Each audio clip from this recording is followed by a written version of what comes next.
मकानी चूंडुनि जो ॿियो मरहलो आहे। जोही तालके जे लाइ आरओ ऑफिस न खुली सघी आहे। उम्मीदवार सख़्तु परेशान थी विया आहिनि। मकानी चूंडुनि में हिसो वठंदड़ उम्मीदवार मुख़्तलिफ़ ऑफिसिस जा चकर काटण ते मजबूर बणियल आहिनि। एसयूपी अॻवान जो चवणु आहे त जोही में अञा ताईं आरओ ऑफिस नाहे खुली। उम्मीदवार सख़्तु परेशानी जो शिकार आहिनि। जोही तालके जे लाइ आरओ ऑफिस न खुली सघी आहे। उम्मीदवार सख़्तु परेशान आहिनि। मकानी चूंडुनि में हिसो वठंदड़ उम्मीदवार मुख़्तलिफ़ ऑफिसिस जा चकर काटण ते मजबूर बणिजी विया आहिनि। एसयूपी अॻवाननि जो चवणु आहे त जोही में अञा ताईं आरओ ऑफिस नाहे खुली। उम्मीदवार सख़्तु परेशानी जो शिकार आहिनि। तफ़सील मालूम कयूं था टाइम न्यूज़ जोही जे रिपोर्टर हाकिम लेगारी खां। हाकिम, छा अपडेट्स आहिनि अव्हां वटि? जी, जोही में बल्दियाती इलेक्शन जे ॿिए मरहले जे सिलसिले में अॼु जोही जेको फार्म जारी करण जे पहिरें ॾींहं ते आरओ ऑफिस जोही नाहे खुली सघी।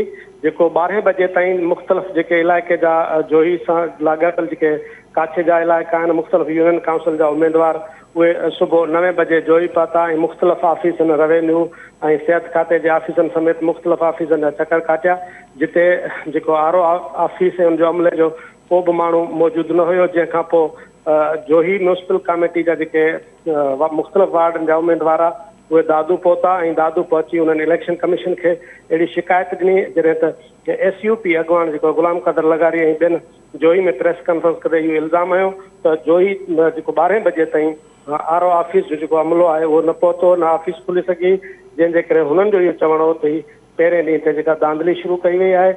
जॾहिं त ॿिए तरफ़ जेको ज़िले इंतिज़ामिया आरओ ऑफिस न खुलण ते डीसी दादू जेको आहे उहो नोटिस वरितो। उन फौरी तौर ते मुख़्तलिफ़ जेके हंधनि ते आरओ ऑफिसूं खुलणियूं हुयूं उन्हनि खे हुकुम कयो खोलियूं वञनि। जंहिंखां पोइ 12 खां पोइ जेको आहे मक़ामी जेके उम्मीदवार आहे उन्हनि खे फार्म जारी कया आहिनि। जी हाकिम अली, महिरबानी तफ़सील ॿुधाइण जे लाइ। कुनरी टाउन कमेटी जे वार्ड नंबर 4 ते नून लीग पारां चूंड विढ़ंदड़ उम्मीदवार मुबैना अताब जो शिकार थी वियो आहे। पीपल्स पार्टी उम्मीदवार रहमान बाजवा जे हक़ में हथ न खणण ते तंग कयो पियो वञे। नून लीग उम्मीदवार घमशाद कपरी इहो इल्ज़ाम लॻायो आहे। उम्मीदवार जो चवणु आहे त मुंहिंजे वालिद खे टाउन कमेटी जे सीनियर क्लर्क मां रिवर्ट करे चौकीदार मुक़ररु कयो वियो आहे। नून लीग उम्मीदवार जो चवणु आहे त ख़दशो आहे त फायर ब्रिगेड गाॾी चोरी कराए मुंहिंजे वालिद ते कूड़ो केस दाख़िल करायो वेंदो। तफ़सील मालूम कयूं था टाइम न्यूज़ उमरकोट जे रिपोर्टर अवी गोस्वामी खां। अवी, छा अपडेट्स आहिनि इन बाबति?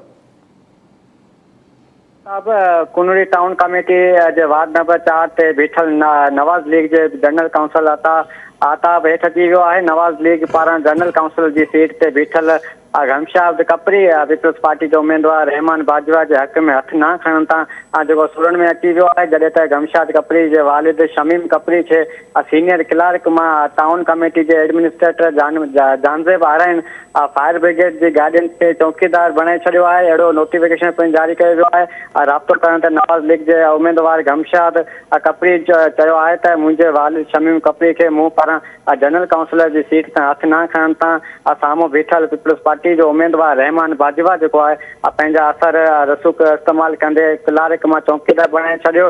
हुन वधीक चयो त टाउन कमेटी जे एडमिनिस्ट्रेटर जानज़ेब आराइन मुंहिंजे वालिद खे घुराए प्रेशर ॾींदे चयो त अवां पंहिंजे पुट खे हथ खणण। मुंहिंजे वालिद पिणु इहो चयो त आउं हिकु मुलाज़िम आहियां, उम्मीदवार मुंहिंजो पुटु आहे, मां कुझु बि कोन चवंदो। इहो चई मुंहिंजो वालिद घर वापसि आयो, जंहिं बैदि राति जो देरि सां हिकु बजे जेको मुंहिंजे वालिद खे घुराए फायर ब्रिगेड जे बीठल गाॾियुनि वारे तंबेले ते चौकीदार जी ड्यूटी लॻाईंदे चयो त हाणे तूं क्लार्क न आहे, हिते वरी चौकी ॾींदे। हुन ते वधीक चयो त मूंखे ख़दशो आहे त फायर ब्रिगेड जी गाॾी चोरी कराए या बाहि ॾेई मुंहिंजे वालिद शमीम कपरी ते अॼु मथां केस दाख़िल करायो वेंदो। जी अवी गोस्वामी, महिरबानी तफ़सील ॿुधाइण जे लाइ।